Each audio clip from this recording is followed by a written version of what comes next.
Okay. We derive the equation P equal to H rho G, right? We derive uh, P equal to rho G H. And how we derive it? We figure out that derivation of pressure, change of pressure dP by dx along x-axis is coming 0 and dP by dy along y-axis coming 0. But along vertical direction or z-axis, dP by dz equal to it is coming minus rho g. Minus rho g minus gamma, right? Okay. This equation, we derive it for incompressible flow. Incompressible mean rho constant, rho not changing. But what will be if its fluid is compressible? In that case, which equation will be used? That I put it over here. Okay.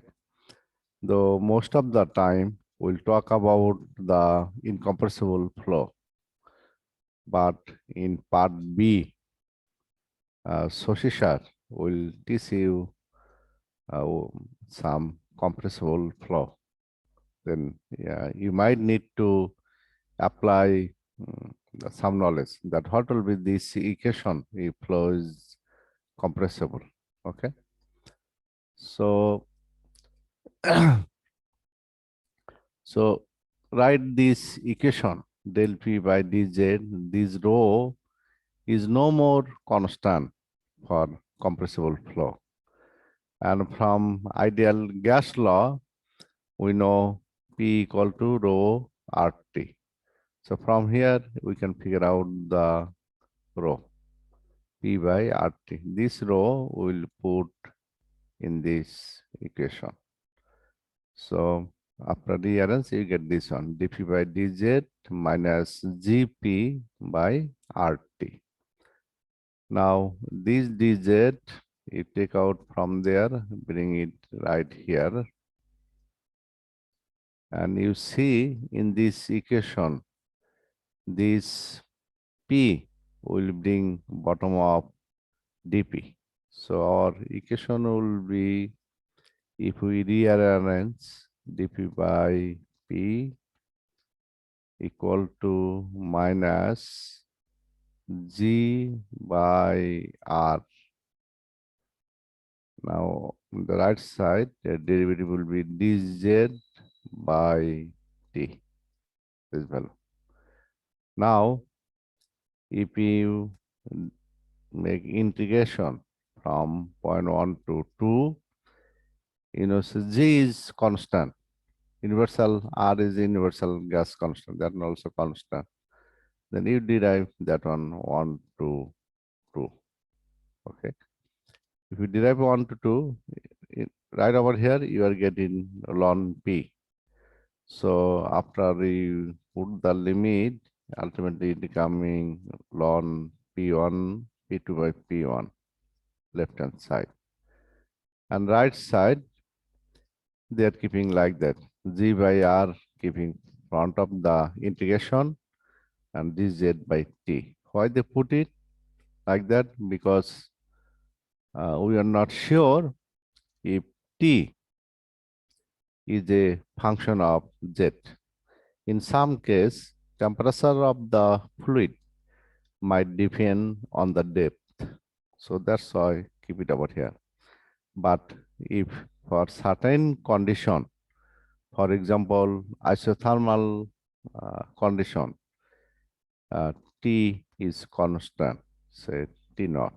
In that case, you make the derivation, it coming like that.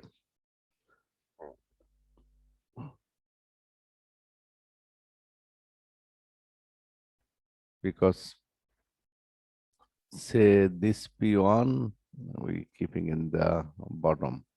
Okay, this is ln P1 and minus G. If T is constant, then you will have G2 minus G1, right? Now, what is this one? EXP, exponent e to the power this mass. Okay, if you have log x equal to a, what will be value of x? X equal to e to the power a. Okay, so that's they did it over here.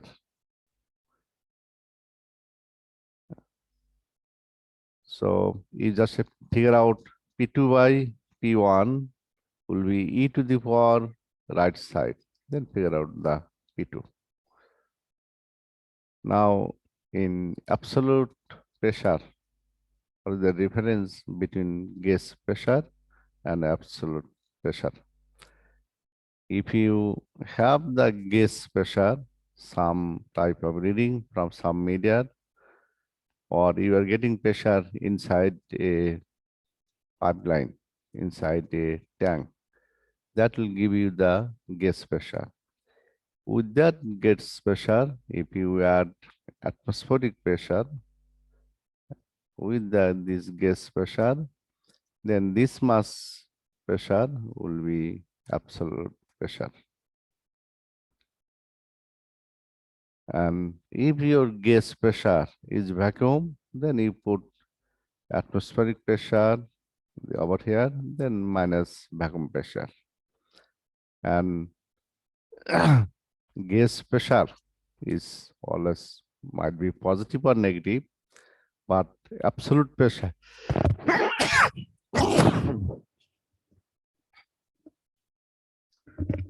excuse me, but absolute pressure will be always positive. Okay, you see this mass your atmospheric pressure. I'm sorry, not this mass. This was the gas pressure. Atmospheric pressure, this mass. That means if you think that this is your x-axis, then this is atmospheric pressure. And atmospheric pressure, this is absolute zero pressure. Okay. So if you have gas pressure is negative, gas pressure always you will give most of the time more than atmospheric pressure. But it is negative, then your atmospheric pressure line is this one. So gas pressure will be over here. If it's vacuum, that means negative pressure.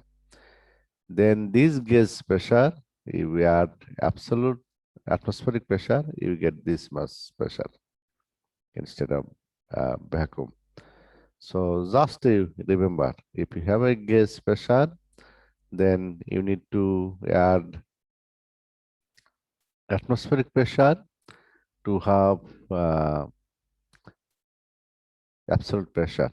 Okay, just this formula. Absolute pressure equal to gas pressure plus atmospheric pressure. And we already apply it in some problem, I think. Okay. Right over here, I just put some unit of pressure, kilopascal, megapascal, and also we use gigapascal, right? And what is the bar? Sometimes we call 1 bar, 2 bar. Bar mean 10 to the power 5 Pascal. And atmospheric pressure is close to 1 bar because atmospheric pressure is equal to 101,325 Pascal. So if you make it 10 to the power 5, it come 1.01 about. So the same, right? and atmospheric pressure 101.33 kilopascal. And it is better to remember this value because when we solve the problem, most of the time will not give you the value of the atmospheric pressure. So as a student of fluid mechanics, you need to remember some value, some parameter. For example, density of air, then density of water, and their viscosity. You need to remember that data. Then what is the atmospheric pressure? ATM, that one you need to know. Other thing you need to know, what is the standard room temperature. Okay, and density of that must will be enough. This one more thing you need to know. Widely we use mercury in the manometer. So what is the density of the mercury? Okay.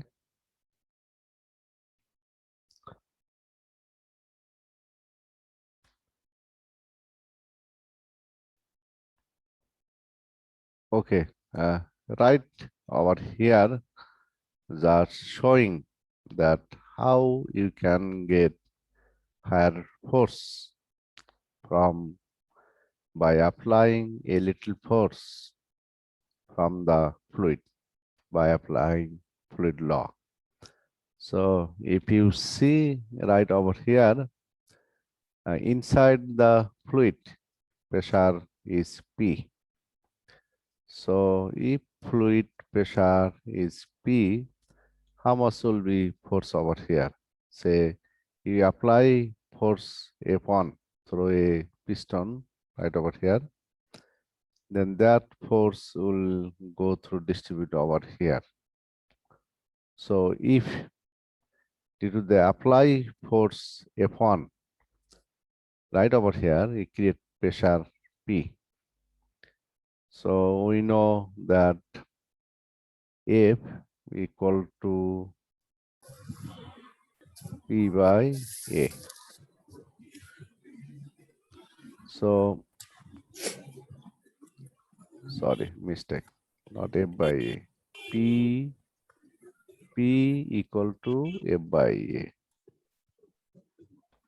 So you are getting F equal to P into area, right? So if we apply force F1 and inside create pressure P, then we can say F1 equal to P into A1. And that pressure will be transmitted through right over here. And what will happen? If you try to push him down in the left side, what will be right side? Fluid will try to move upward, right? But you don't want to move the fluid upward. So if you try to keep him in the same level, you need to add some weight over here in the piston. So if you add some weight, that means you need to apply some force. So right over here, we can say P equal to F1 by A1. Similarly, but pressure inside the fluid is same. So right over here, we can say P equal to F2 divided by A2. Now this P is same, both sides. So I can write down F1 by A1. A1 equal to F2 by A2. Now you see we apply a small force F1 and we'll see what will be the magnitude of force on the right side. That we'll figure out. So from here, if you figure out the value of F2, then F2 equal to A2 divided by A1 into F1. Now you see ratio of A2 by A1 will be greater than 1, right? That means you are getting F2 will be always greater than F1. So what does it mean? If you apply more force, but in the other side, you are getting higher force, although fluid pressure remain the same. And this principle we can apply to get some mechanical advantage. Mechanical advantage mean applying little force, but you are getting higher force. What is the example? Like we use hydraulic jack, hydraulic lift, then press, and all other hydraulic control, they use this mechanism. Okay. Mechanical force is applied through the jack action or compress air. This is one example. Say you are driving car, your tire getting bad, you need to change it. You just put the hydraulic jack or pneumatic jack, same thing. Hydraulic jack use fluid and pneumatic jack use air. But if you apply little force by your uh, foot or by hand, you be able to raise your car gradually due to this reason.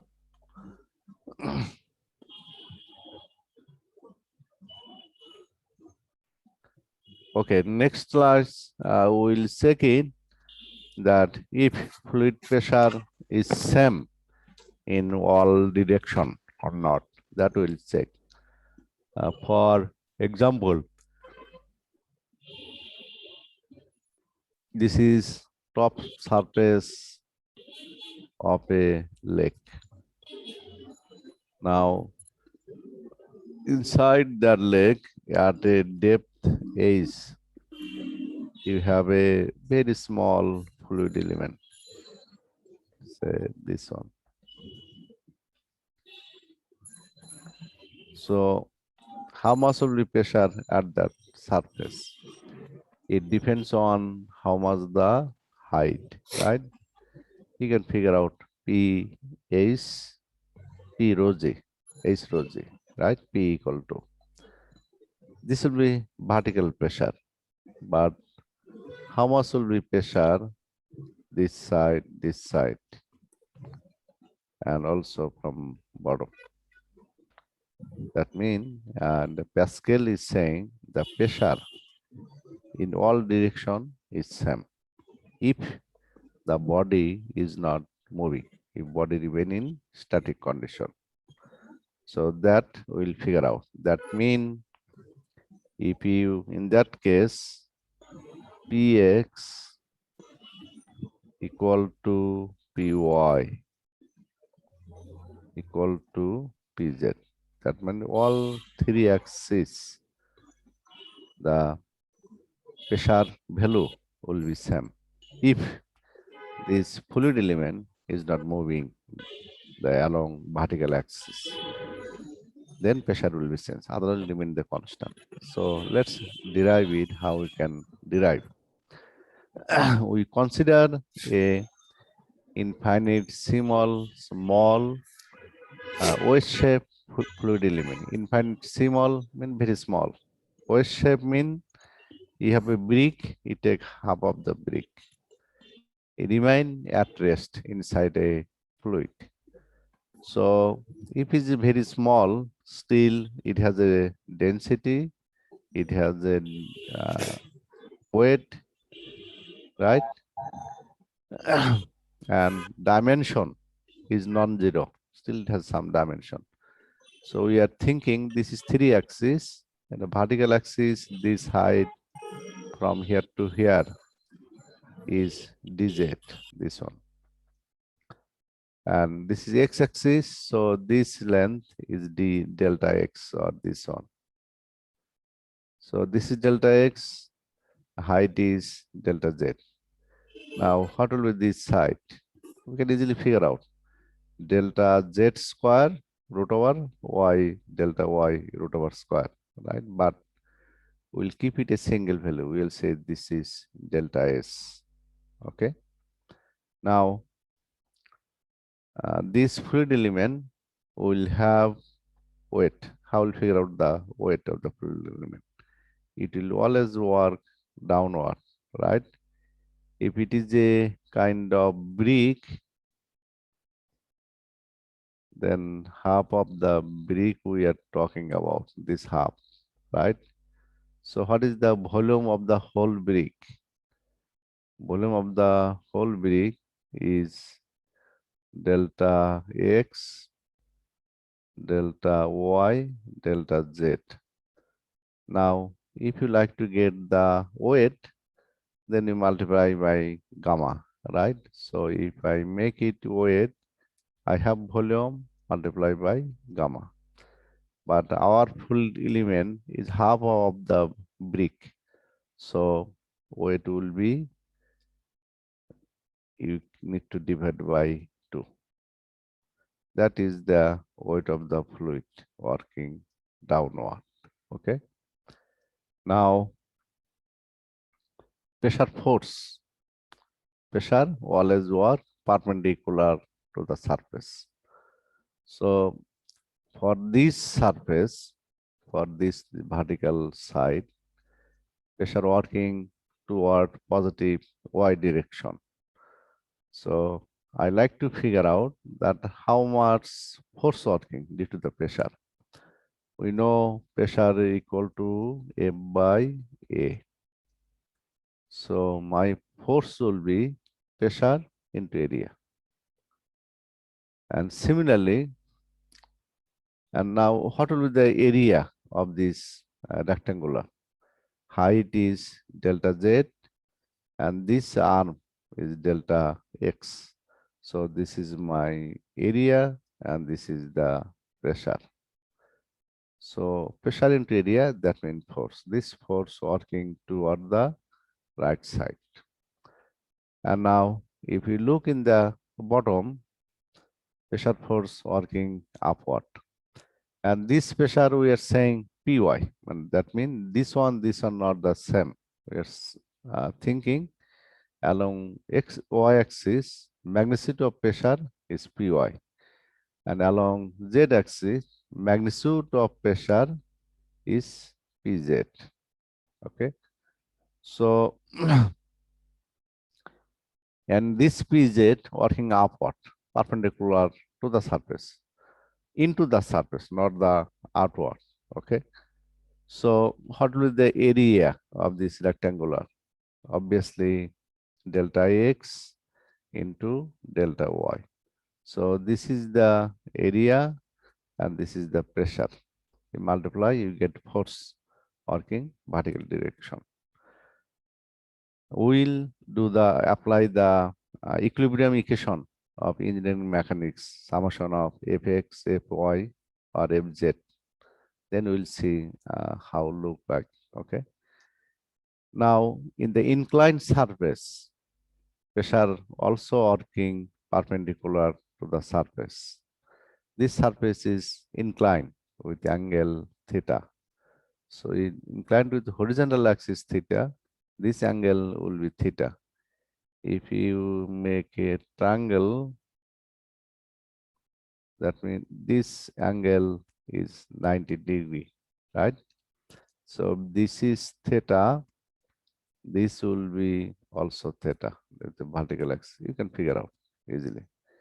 You make a horizontal line, this is theta, this will be theta, right? And this will be 90. And easily you can figure out this angle. I'm sorry, this is not theta. This will be theta. If this theta, this is theta, then this angle will be 90 minus theta. Then obviously this angle will be theta. You can figure out easily. Now, what is the area of this rectangular? Width is delta x, and length this side delta s. So delta s into delta x, this is the area into pressure. Pressure is PS. This much force working in this inclined surface. We are saying this is PS. Now we will apply the force balance. We apply this since this fluid element is not moving. So we can apply the summation of force along y-axis. We'll see what is happening. So along y-axis, we have one force right over here, working toward the right side. So right over here. And this force, we can make two components. One is horizontal, other one vertical downward. So horizontal one, negative y-axis. So PS into delta x, this is the force, and this is component will be sine theta, right? This will be cos theta, this will be sine theta. We'll apply sine theta over here. Now, in the triangle, you have, sorry, have to make it horizontal. This is delta y, and this height delta z, and this is theta, and this one delta s. So if you apply sine theta, this one I like to take out this delta z. So delta z equal to ds into sine theta. Right over delta z, or you can figure out sine theta equal to delta dz by ds. So this dz is substituted by this value. Now you see dx delta x will be out, sine theta will be out. So you are getting py equal to ps by applying force balance. Now we'll apply force balance along vertical direction. So along vertical direction, this is my pz, force working along positive z direction. So this is the force. Now you see vertical direction, we have three force. Number one, this one. Number two, weight of the body working downward. Again, this component of pressure force working in this surface. So total three force we need to take. So this one working vertical direction, and this one is the weight, negative because working downward. And this component will be cos theta, right? This term into cos theta. So this term into cos theta that we did. Now, ds into cos theta equal to dy right over here. If we apply cos theta in the triangle, you have this term becoming this one. Okay. Now, this value, delta s, del y, dz, they are very infinite small dimension. So we can think this value is very small and negligible. So we are thinking this is negligible, so this is come 0. So over here delta y will be out. So finally you are getting pz equal to ps. Right over here you got py equal to ps. So finally we are getting py equal to pz equal to ps. That means pressure, amount of pressure working in a point is same in all direction. Okay. And now what we are sacrificing here? And the weight of the fluid element we are neglecting. So we are not getting 100% accurate result, right? We are sacrificing the accuracy in our formula. How we will minimize that one? That's why we will do the experiment. You make some uh, design something based on fluid mechanics, then we test in the lab that what is the practical actual result is vary with the theoretical result. Okay. So this one in terms of static fluid. And this law, this is called fluid has same pressure in all direction. That is called Pascal law. Now, if you have a moving fluid, then what will happen? Then you cannot use this equation. Instead of moving fluid, a fluid is moving, then it might have different pressure in all three axes, three direction.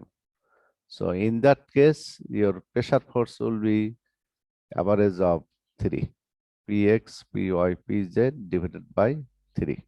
Okay.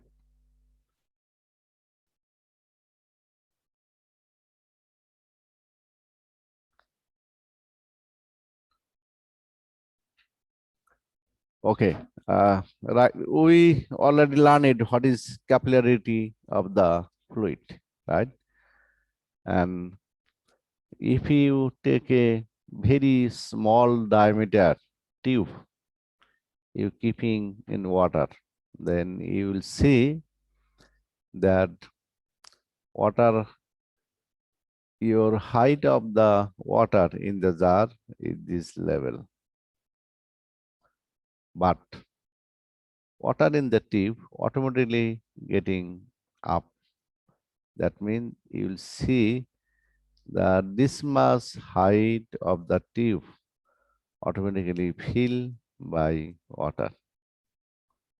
So this is called capillary rise.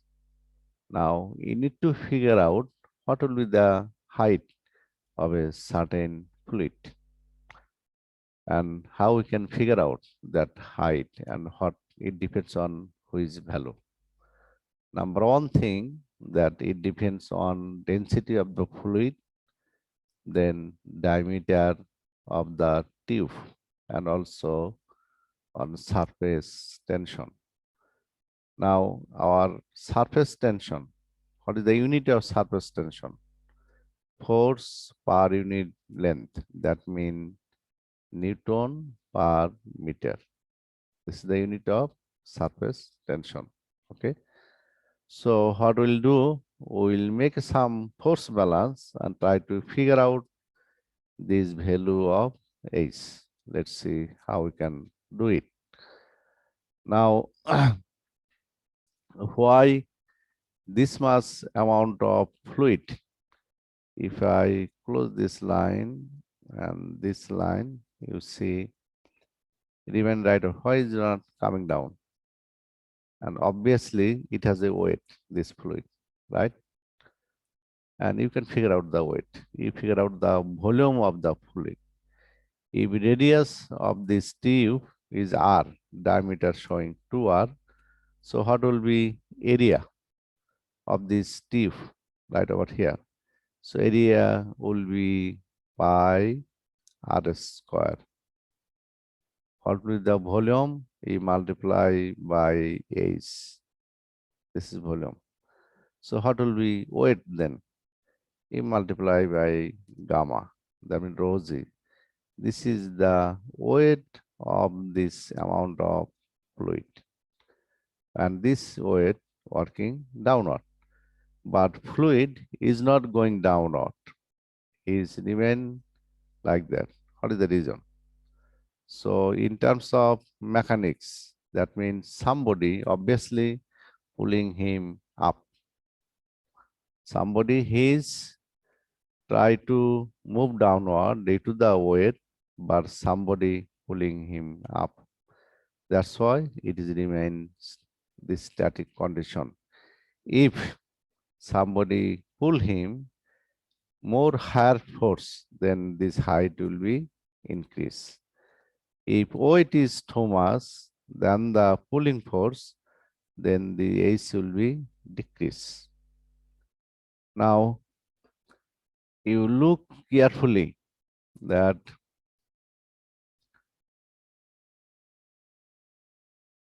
if you look at the top surface right over here, this area, that means this mass fluid has a adhesion property more. They like to stick with the wall. Similarly, you look right over here. If I magnify right this region, they look like this one, right? That means this mass fluid like to stick with the tube. They have more adhesion property, right? So my question, why they are sticking over here? That means somebody is pulling along this direction and along this direction. And they have a certain angle. So I'm saying this angle is theta and this angle is theta. So this theta, this force surface tension, you can make two components, on horizontal, other on vertical. Similarly, this one on horizontal, on vertical. So how do you see? This horizontal force is opposite to each other, so it will cancel out. But this force working upward, how will going to balance? It will be balanced by weight of the fluid. Okay, that's why fluid will remain a little bit rise height of the fluid. Okay, so what we'll do, we'll make a force balance. So we figure out that this is the weight of this mass fluid. We already got it. Now I will see how much force working in the upward direction. So if you think upward is y-axis, we can say summation of force along y-axis has to be 0. So number one force working weight and working downward. So we can say minus pi r square is gamma. And obviously the tension force working upward, so that will be positive. And how much tension force working? Now you see sigma, what is the unit of sigma? It's a force per unit distance, Newton per meter. So this sigma vertical component will be sigma cos theta, right? Cos theta.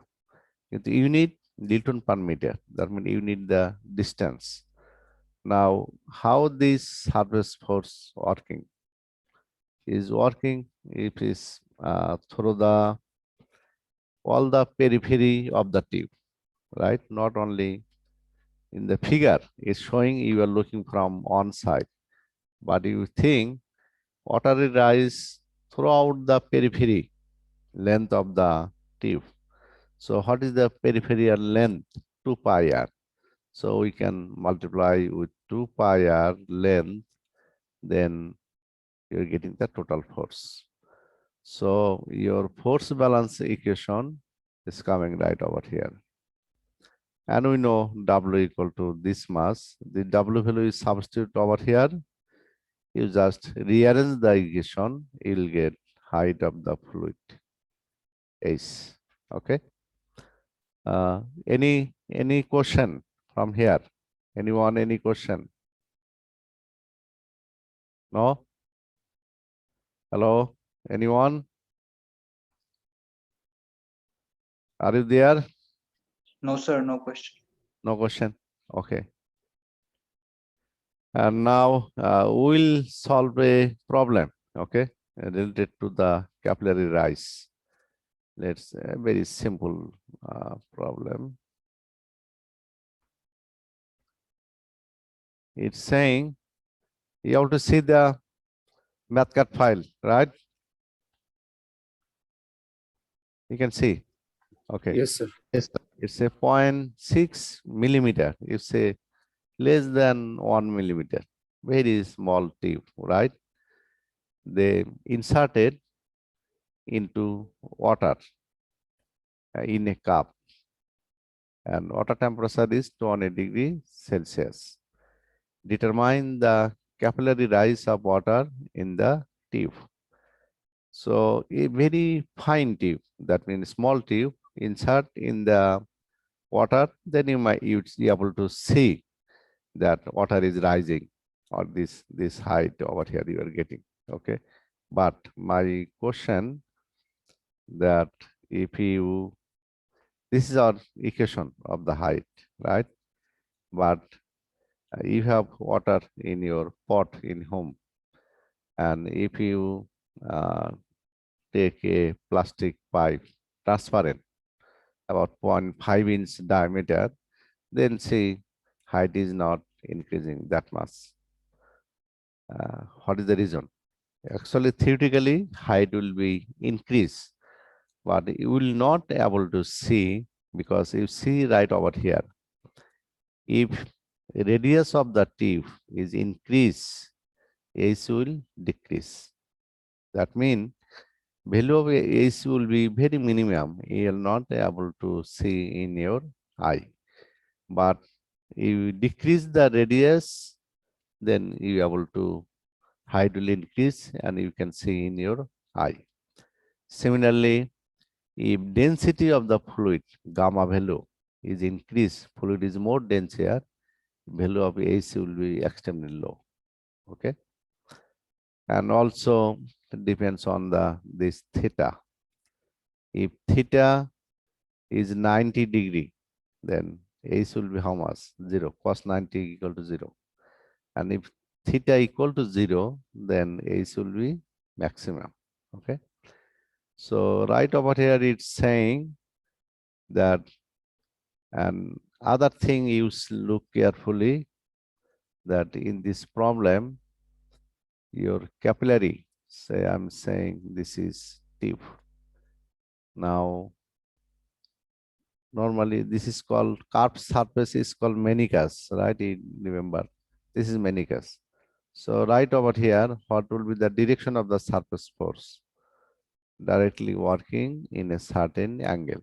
If you know this angle, you can figure out the component, vertical component and horizontal component. So this is theta.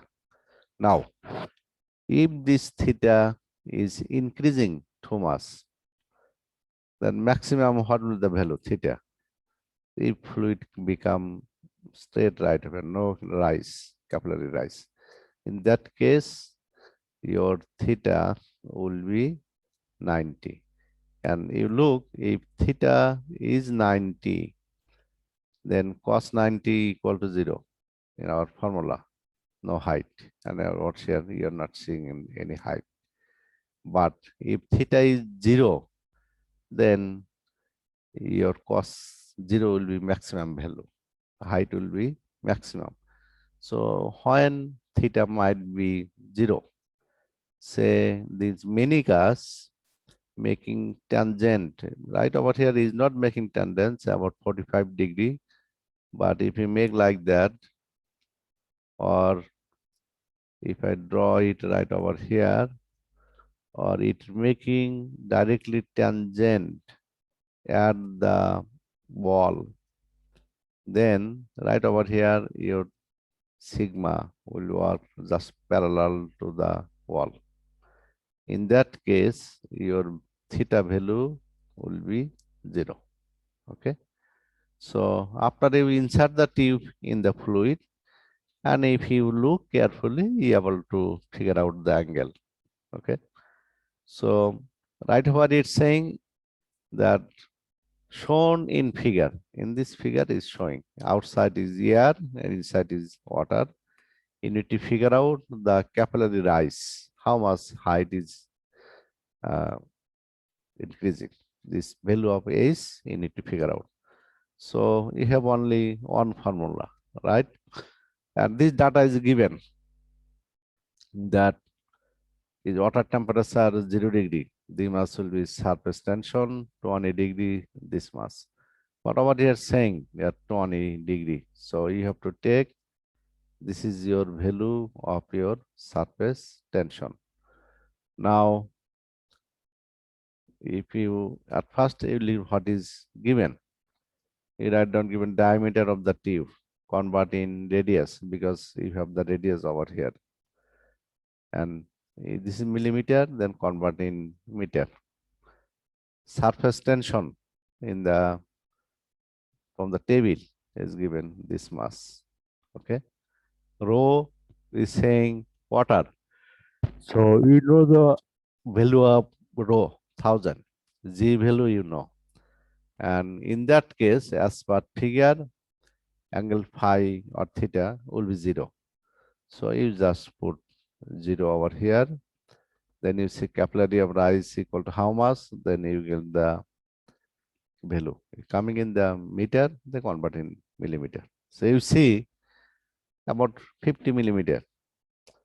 Your thickness, diameter of the tube, 0.5 millimeter, very small, but water rising 50 millimeter, 5 centimeter, right? So you can easily observe. So any question from here?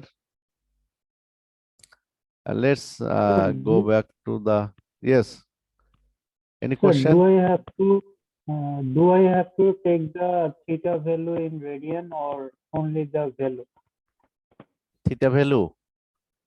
Yes, Uh, sir. Is it in radian? Theta value in degree. Theta Okay, value sir. in degree. Okay. And you see in this table, like kerosene is given 28 surface tension, soap solution, blood, then gasoline, glycerin, then automobile oil, AC30 oil, it has a surface tension 0.035. Then you have mercury. Mercury have the highest value of surface tension. Okay. So this sum table is given over here. I think this chapter is finished. Okay. So any question from this chapter, chapter 2? No question? Okay, No, sir. then we'll jump on lecture 3. Okay, let's just review the so far how much we learned or how much we studied already last almost 2 weeks, right? So you see, we have studied what is the fluid mechanics, which law or principle you apply in the fluid mechanics, right? Then we talk about what is the application of fluid mechanics, why we are studying that, we talk about it, right? Then we learn about what is fluid and all the properties of the fluid, like density, viscosity, then specific gravity, we learn it, right? Then we learn different other property, like what is Newton law of viscosity, what is the shear force in a fluid, what is the behavior of Newtonian and non-Newtonian fluid. Then we learn what is bulk modulus of elasticity, what is capillarity, what is cohesion and adhesion.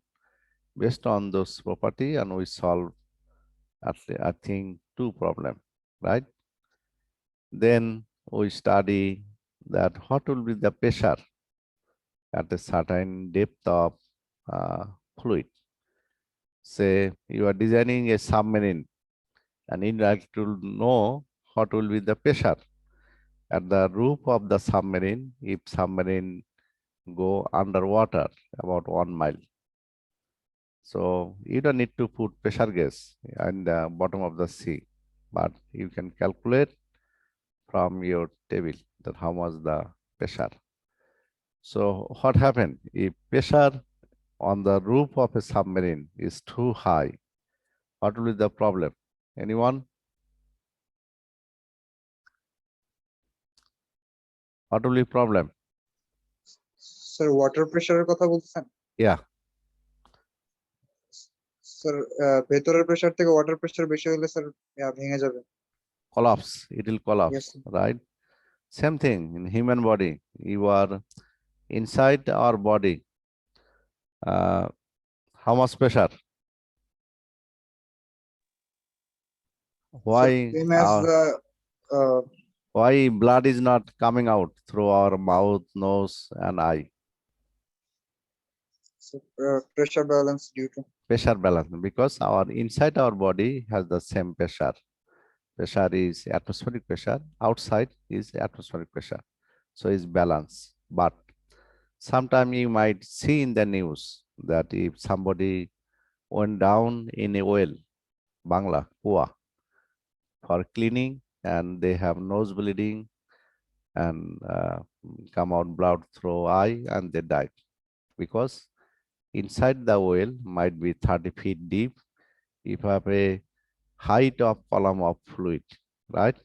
So pressure is high, and due to that high pressure, blood coming out through the body and people die. Same thing, if you are a like to swim in deep ocean, then you need to have tight suit because in deep ocean you have pressure high, right? High pressure. So if you don't have anything, inside your body has pressure 14.7, but outside pressure might be 30 psi. So your body will be squeezed, your liquid from your body will be come out. The liquid is mainly blood. So that's why if you have a tight swimming suit, increase your body pressure inside, then you can go deep of the ocean. Okay. So why I'm talking that pressure is a very important thing in fluid has a lot of property because pressure is one thing because from the pressure you are getting force. So if you a structure or a ship or a submarine or any other equipment, right, missile going through the fluid, right, passing through the air. So if you are not considering the pressure, your parcel will break down due to the pressure force. So you need to know that how you will measure the pressure. Say you are designing, you're working in a gas field, design pipeline from Kumilla to Dhaka. So you need to know how much will be the pressure inside and how will measure it. Okay. So next lesson or chapter will be based on uh, pressure measurement, how we can measure the pressure, what type of equipment we use, and there will be some math that uh, if you have used manometer, then how we can figure out the pressure. Okay. So let's share the screen.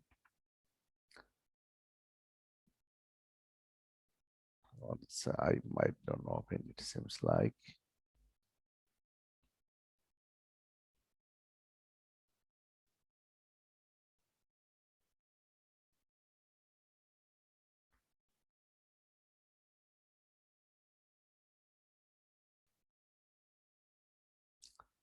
Okay, now did you see the screen, right?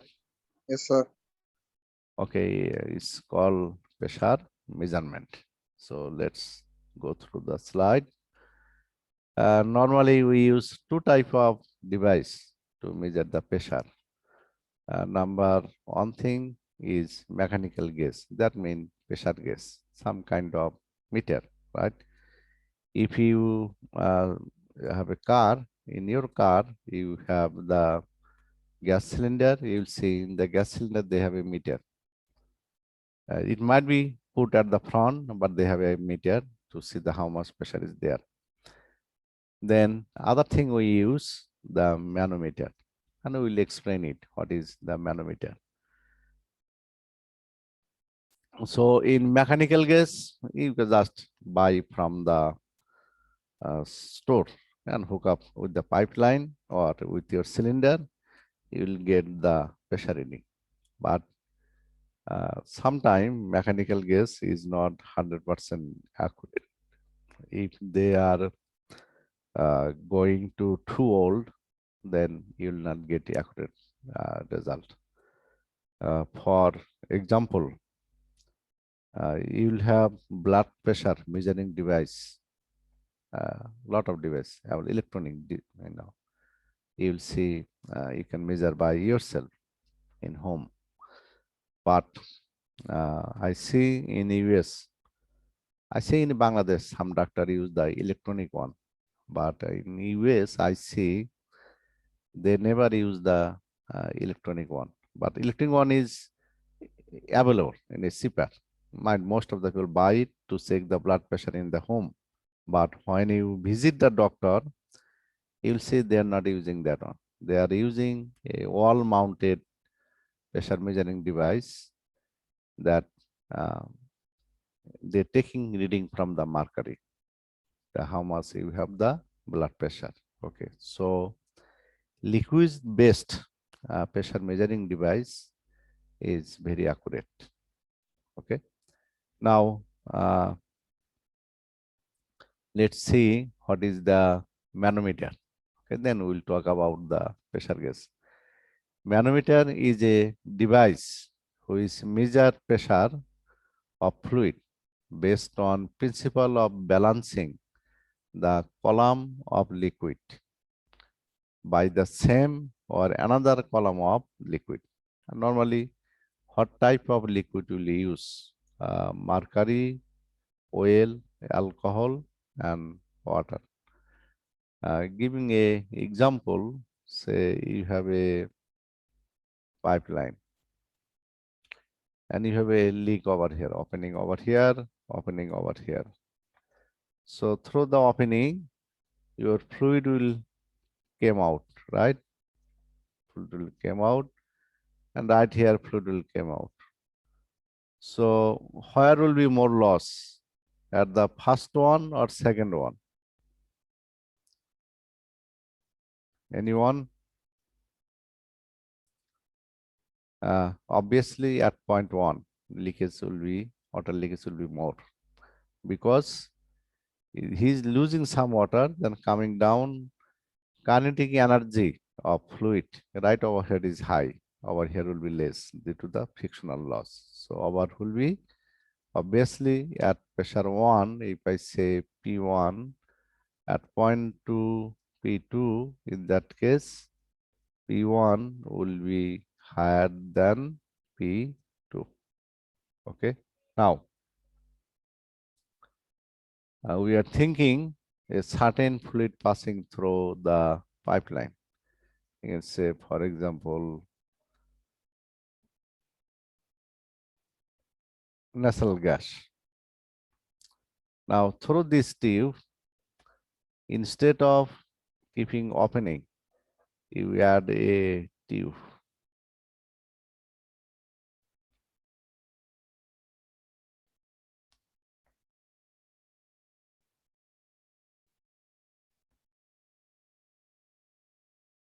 Nothing. You put nothing in the tube. Here the tube. Then what will happen? Fluid will come through the tube, then flow along this direction, right? The normal sense. Now, say is going here. If you going here, then you put some water in the tube. So say I'm putting some water, this much water. Now, how much the pressure over here? Right over here, he will try to push him down due to the pressure, right? You have water in the tube. Similarly, at point 2, right over here, if I say this is point 2, this is point 1, there will be some pressure. He also try to push him down, the water. And rest this portion will be filled up by the same fluid. Here is a air, there will be air. Now, if pressure at point 1 and point 2 is same, then what will be happen? There will be no difference of height. That means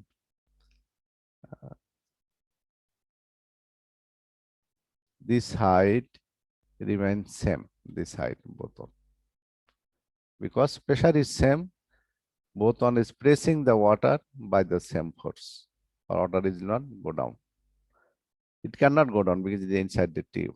But if pressure at point 1 is higher than P2, then he will try to push this water, and he also trying, but his force is less because pressure is P2 is less than P1.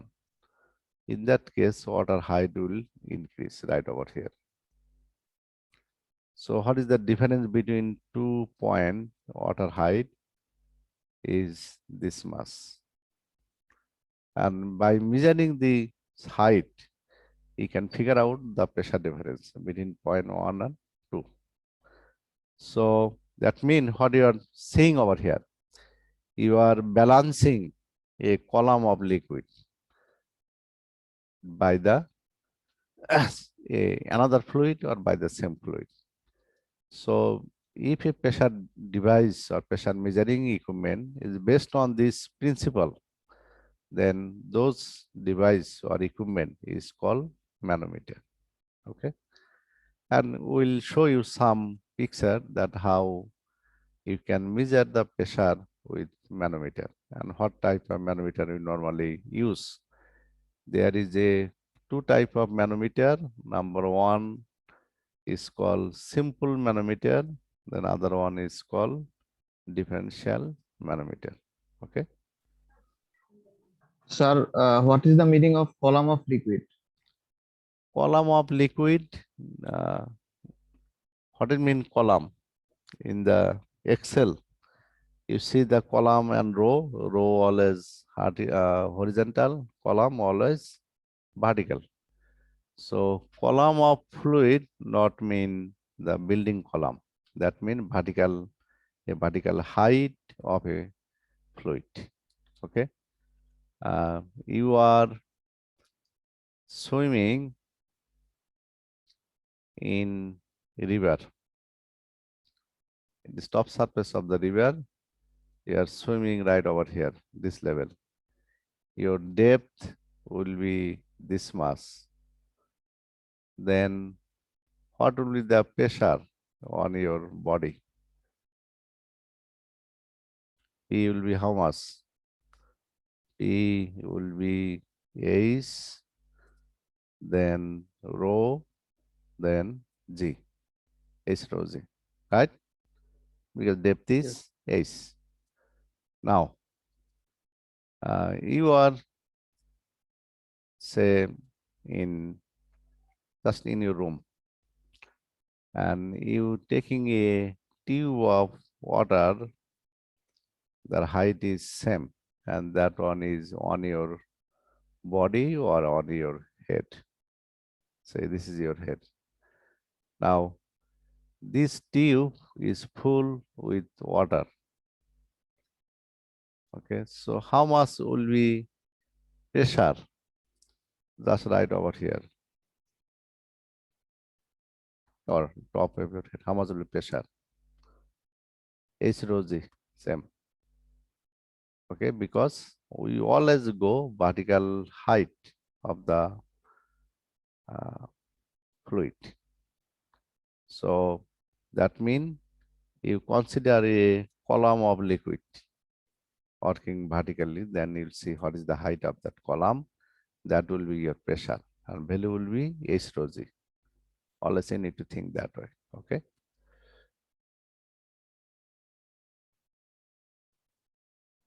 Now we need to check that what is simple manometer, what is differential manometer. Simple manometer are used to measure pressure at a point, at a single point, or a single pipeline or a vessel, pressure vessel. That is called simple manometer. And most common time they use is called piezometer, U-tube manometer, single column manometer. We'll show you the, how look like the simple manometer and differential manometer. And right over here is differential manometer. Differential manometer, it measure the pressure between 2 points and give you the difference. That is called differential manometer. It's are used to measure the difference of pressure between any 2 points. And they are mainly, there is two piezometer type, differential manometer, inverted U-tube, then U-tube differential manometer, then they have micrometer. Okay, so let's see, we might have some picture of it or case. You look right over here, is left hand side is giving pressure at only one container. Say you have a big boiler or tank, and in this tank you attach a tube like L-shaped tube, and this is opening. And from this height, H1, you are able to figure out the measure the pressure. Now tell me, say inside they have some pressure, and we add a tube, then what will happen? Why fluid is going, height is increasing? What is the reason?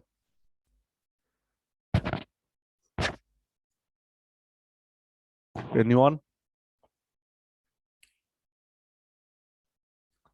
Because you see, how much the pressure right over here?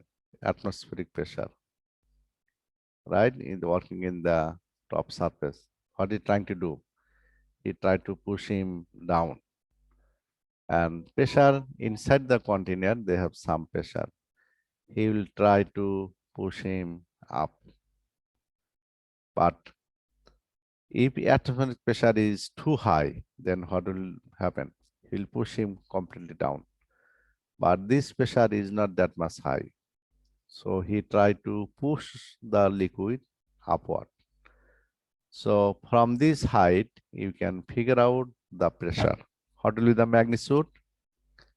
Pressure magnitude will be Pi inside the tank, that will be rho G H1, height of the column. Okay. Other thing, you look carefully over here, that if I make a line through this line, so how much pressure will be right over here, right over here? They will be different or they will be same? You need to respond. Pressure will be same.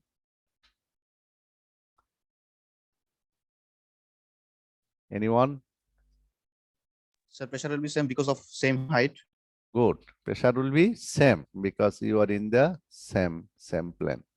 So you see, by measuring rho H1G, you are getting actually pressure right over here. So right over here mean you are getting ultimately pressure of the inside the container. Okay. So this is example of simple manometer. This one also simple manometer, but this is U type. Okay. So right over here in the left side, they put the same fluid, right? Whatever the fluid is inside the tank, this is the same fluid in the tube. But if you have higher pressure in the inside the tank, then you can use E-tube type manometer. Say you have inside natural gas. So inside you can put mercury or other oil you can put. So in that case, you see right over here, atmospheric pressure, right, working, try to push him down, this fluid. And inside, they have a pressure, this tank. The pressure, or through pressure force coming over here, he's trying to push him down. But inside the tank, pressure is high. That's why fluid is going upward. So what is the difference between these two height? If I make a straight line from this point, is H2, right? This H2 is the difference of height of the column. From that, measuring the H2, we are able to measure the pressure in the tank. And I make a straight line over here, right? What I'm saying, pressure right over here will be same, because they are making the same horizontal, passing through the same horizontal point. If I make one more line over here, then pressure right over here will be same. You make another line, same thing. Pressure along the line right over here and right over here will be same. Okay. And this one is E2 manometer. Normally, this type manometer is available in the market. You can buy your home, your lab, or your reading room. Sometimes they have some electronic display. What is the humidity, what is the outside temperature, what is the density and pressure. Okay. And this one is differential manometer, because it giving pressure difference between 0.1 and 0.2. You see at P1 is higher than P2. That's why he is pushing him down along this direction, and this one going upward. Okay.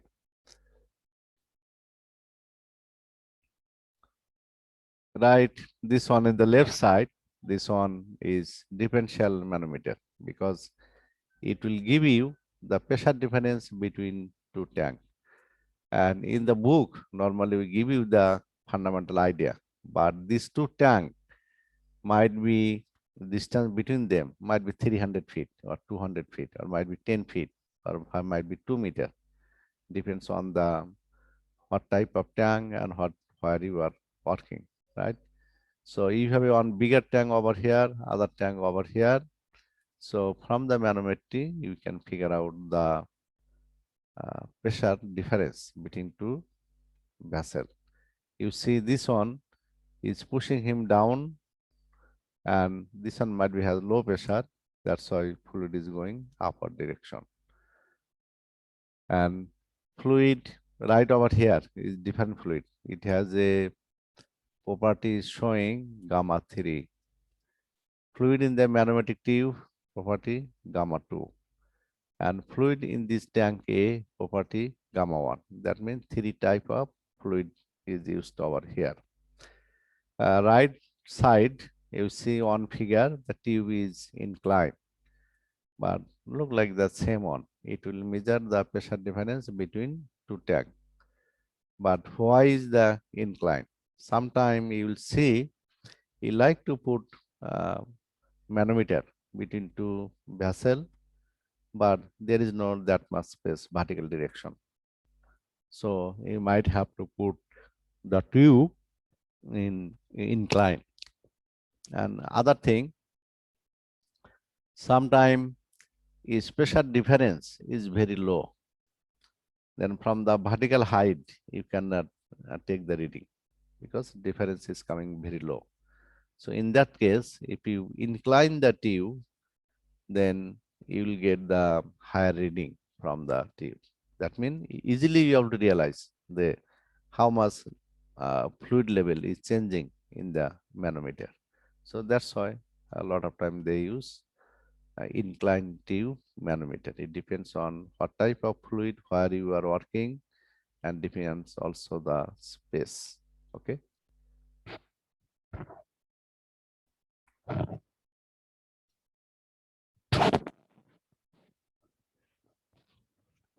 Then mechanical pressure gauge. I think you might have seen those. uh, and mechanically available in the market. You can buy it if you want. Button tube pressure gas. This one, button tube. How it works?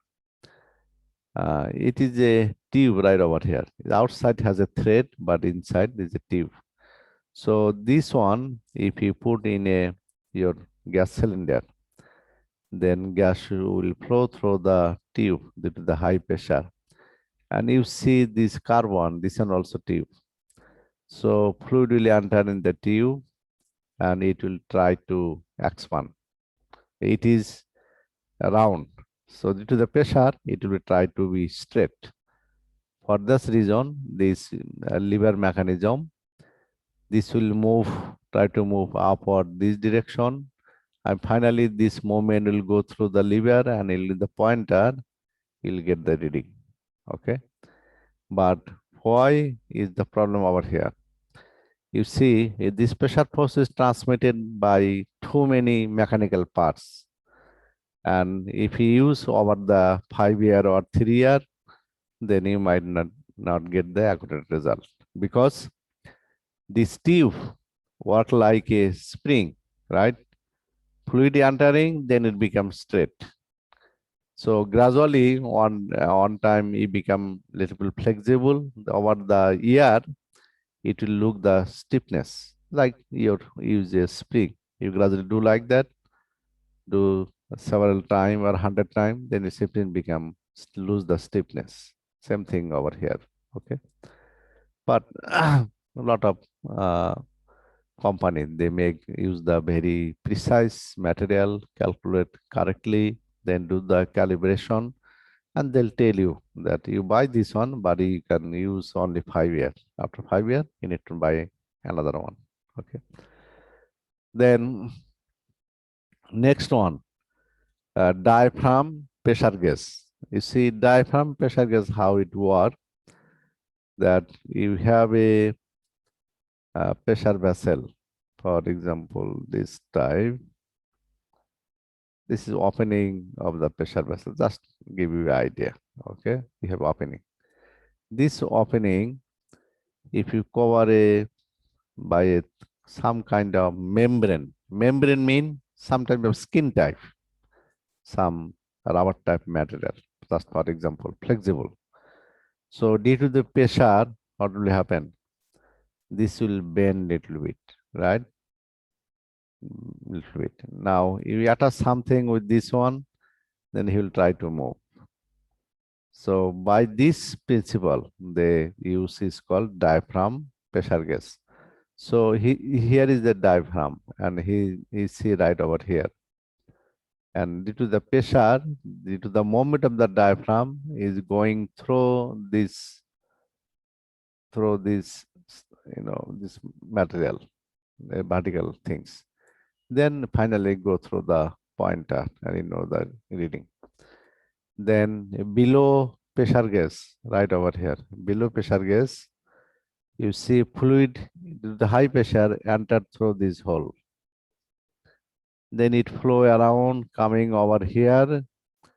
Then you see there is a folded portion right below. This will be folded, so it try to move upward.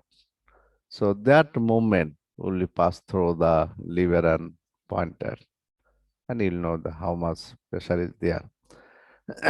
And other one, right hand side, is called dead weight pressure gauge.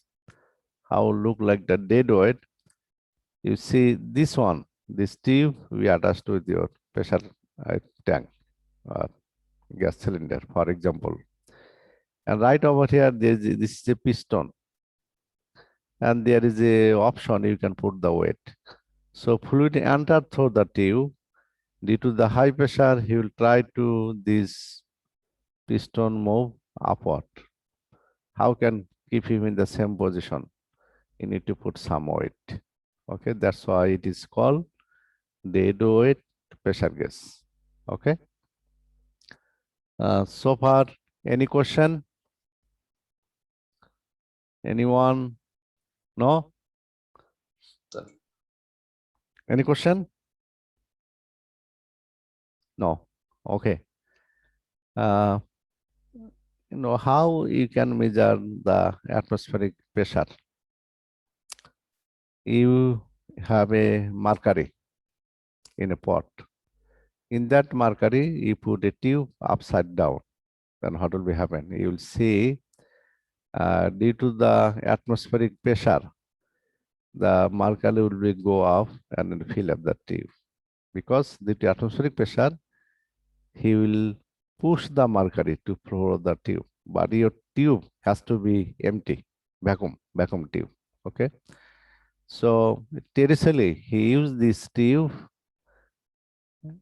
to measure the atmospheric pressure. And how will measure it? So what he did, he put tube upside down and he was several days. And you see the height is increasing, right? Right over here. So how much will be pressure over here? Over here will be same, right? Because the same horizontal line. So you can say pressure equal to rho g h, right? This is your atmospheric pressure. But after keeping some days, he realized that the height gradually falling down. What was the reason? Then he figured out that this mercury creates some vapor inside. And due to the vapor also try to, it has some pressure, he's trying to push him down too. That's why he observed that gradually it is going down. So what will be pressure over here? Height of column of this liquid plus this vapor pressure. So he got PB, that means this is atmospheric pressure, equal to gamma H. That means rho GH plus the vapor pressure in the tank. Okay. If you ignore the vapor pressure, then it will be only rho GH. Okay. Just give you an idea that how we can measure the atmospheric pressure and how column of height of the liquid can be sensed. Okay, you see a simple jar might be in your home. I like to measure the pressure at point A. Point A pressure will be same as this one. How can measure it? Anyone?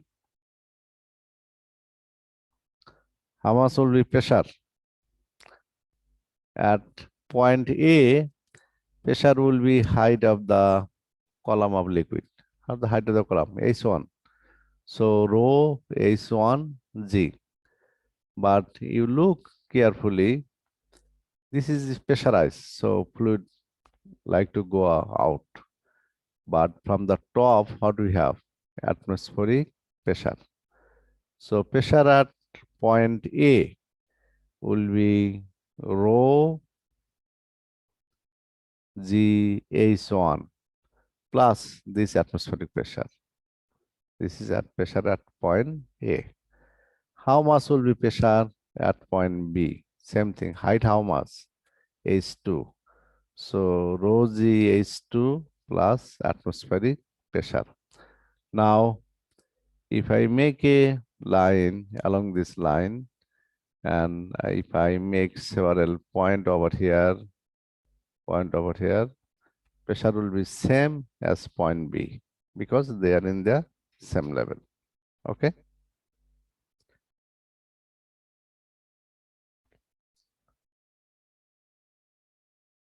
Okay. You see right over here, kind of a E2 manometer. And inside the tube, they have different fluid. It's a rho manometer or say rho M. And this tank has some fluid, pressurized. And right over here, what we have? We have atmospheric pressure, right? So this atmospheric pressure working downward. And this fluid, due to the pressure, he is trying to push him down. That's why this fluid is increasing, height is increasing. Now, from here, how we can measure the pressure at point A? Okay. that we need to figure out. Okay. So how we can measure? You see,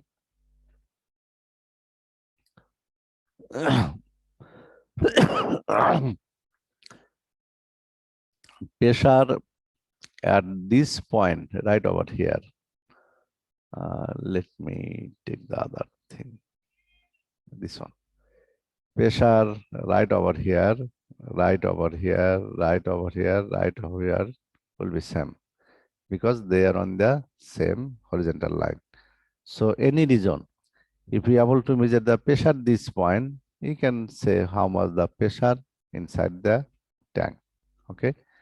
So you look carefully, this much height is given H2, this one is H1. And you can make a line, for example, over here. Then pressure right this point, right over here, and over here will be same because they are in the same line. Now, how much will be pressure at point B and point C? Has to be same or different? Anyone? They will be different because two different type of fluid is used. Okay, good. Actually, this will not be different. This will be same. But for example, I am taking 1 point over here, 1 point over here. In that case, the red one, pressure should not be same because these 2 points in the same height or same plane, but they are in different fluid. But in the bottom one, point B, I can say point B inside the black fluid. You can say it is also inside the white one, right? But for simplification, I will consider the point B remain inside the manometric fluid. So I will think pressure at point B and point C is the same. Okay. Now, I try to figure out pressure at point B from, I'll start from the tank A, how we can figure out. Okay. You see that at point B, what is the height of the column of fluid? H1, right? So I can say PB equal to H1 rho into G, right? But this one giving you only the pressure from this height, but is not giving you pressure, how much the pressure in the tank. So there will be, you need to add PA. This is the, you need to add PA. Similarly, because if it's opening, if there is a, what will you add? Say, I'm saying, for example, you have opening over here, nothing over here. Say tube is over here, and here is opening. Then how much will be pressure in over here? Atmosphere, right? Then you will say PB equal to H1 rho G plus P atmospheric pressure. But this is close. P atmospheric pressure, instead of P atmospheric pressure, we will say this is equal to PA. We don't know how much pressure inside the PA. It might be equal to the atmospheric pressure or might be higher than atmospheric pressure. But we will say this is PA. Okay. Now we will measure the pressure at point C. At points, when you measure the pressure at point C, I will not look to the left side. I always look to the right side. Okay. So you see, if what is the height of the column of fluid? H2, right? But atmospheric pressure is working right over here. So PC, if I say PC, this equal to, what is the height over here? H rho G, right? So I say H2 rho G plus P atmospheric pressure. Now, I can say PC equal to PB. If I say PC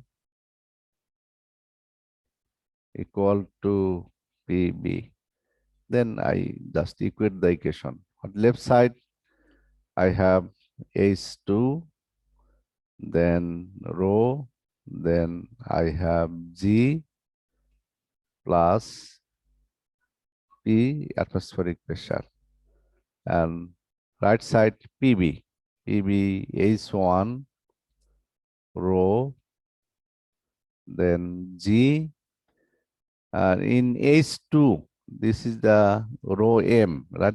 Rho manometric fluid, right?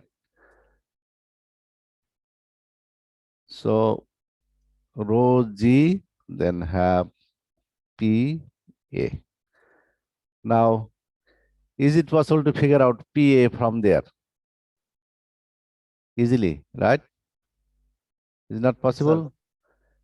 Because now you just simplify the equation. You can figure out the value of PA. Similarly, we did over here, you see. PB, pressure at P, we are saying PB equal to PC. Then PB equal to pressure at A plus pressure due to the height of the fluid. That coming PA plus rho G H1. That we did right over here. PA plus rho on, I'm sorry, H1 rho G. Similarly, pressure at point C is saying pressure at point D. What is pressure at point D? Is atmospheric pressure.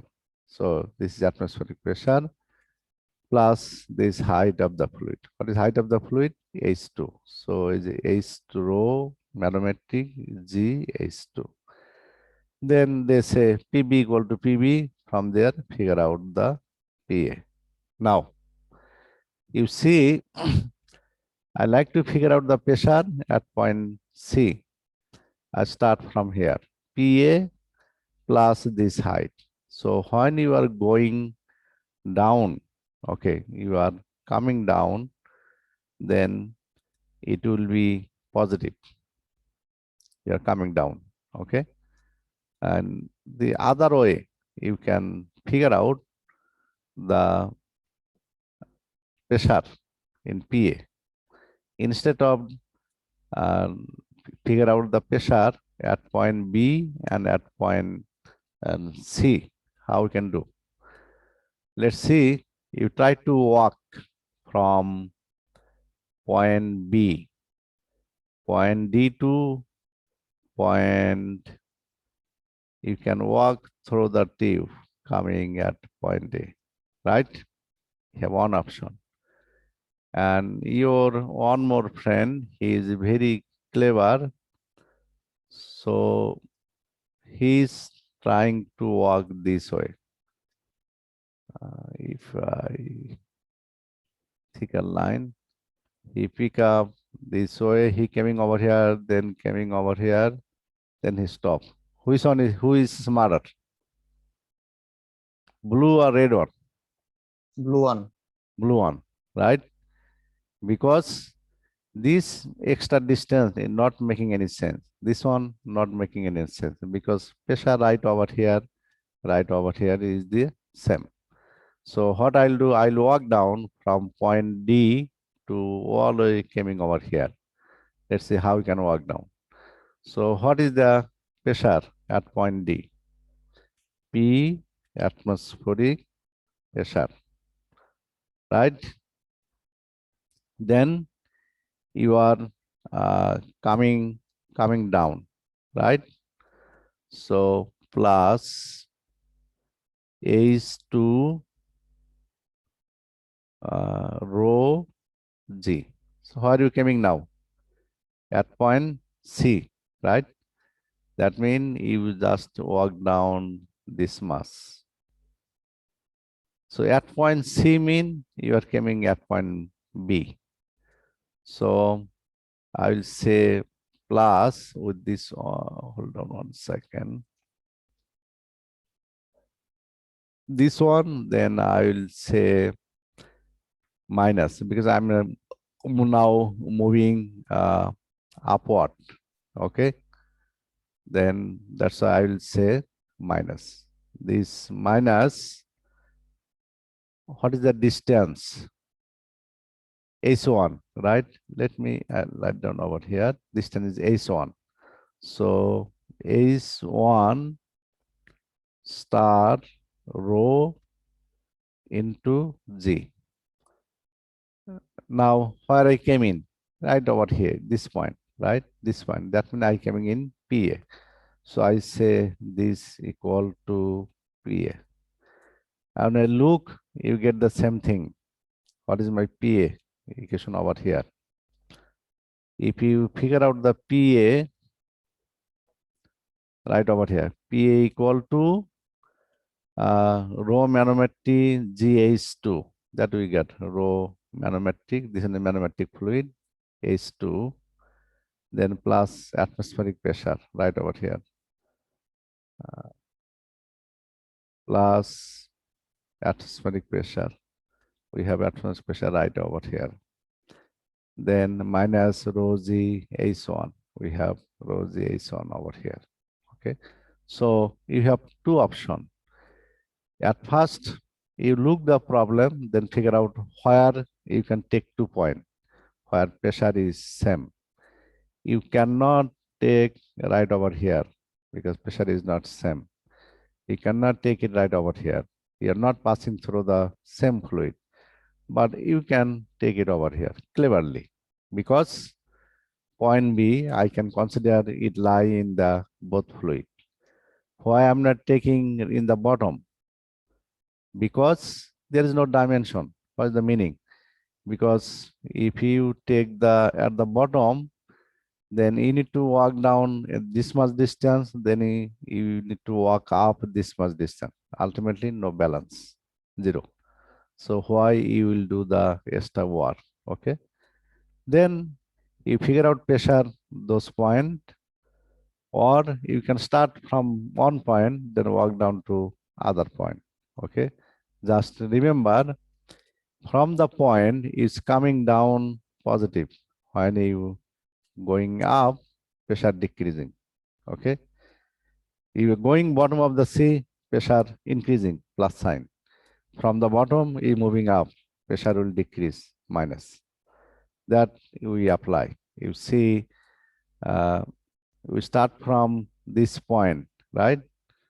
Then walk down over here, and finally we are getting the same result. Similarly, you can start from point A, then go to the point D, then figure out that you are getting same equation or not. So far, any question? Any question?